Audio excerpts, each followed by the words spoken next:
பிரான்சிற்கான அமெரிக்க தூதுவர் சார்ல்ஸ் குஷ்னருக்கு எதிராக பிரான்ஸ் நாட்டு அரசாங்கம் ஒரு கடும் நடவடிக்கையை எடுத்திருக்கின்றது. இதன்படி பிரான்ஸ் நாட்டின் அமைச்சர்களை நேரடியாக அவரால் சந்திக்க முடியாது, அவர்களோடு தொடர்புகளை பேண முடியாது என்று கூறியிருக்கின்றது.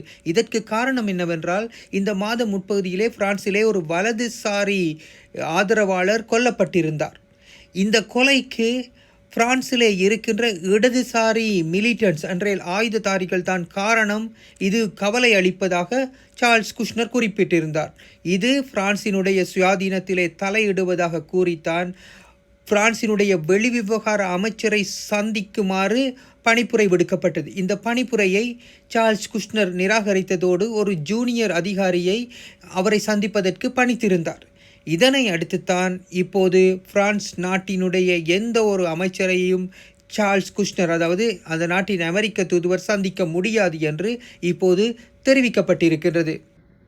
பலஸ்தீனத்தை ஒரு தனி நாடாக சில மாதங்களுக்கு முன்னர் பிரான்ஸ் ஜனாதிபதி இமானுவேல் மேக்ரோன் அங்கீகரித்திருந்தார். இந்த நடவடிக்கையின் பின்னர் பிரான்சிலே இருக்கின்ற யூதர்களுக்கு எதிரான வெறுப்பு ஆனது அதிகரித்திருப்பதாக குஷ்னரும் அமெரிக்க தரப்பும் தொடர்ந்தும் சுட்டிக்காட்டி வந்திருக்கின்றது. ஏனென்றால் உலகத்திலேயே இஸ்ரேல் அமெரிக்காவுக்கு அடுத்ததாக அதிக எண்ணிக்கையிலான யூத மக்கள் பிரான்சிலே வாழ்கிறார்கள்.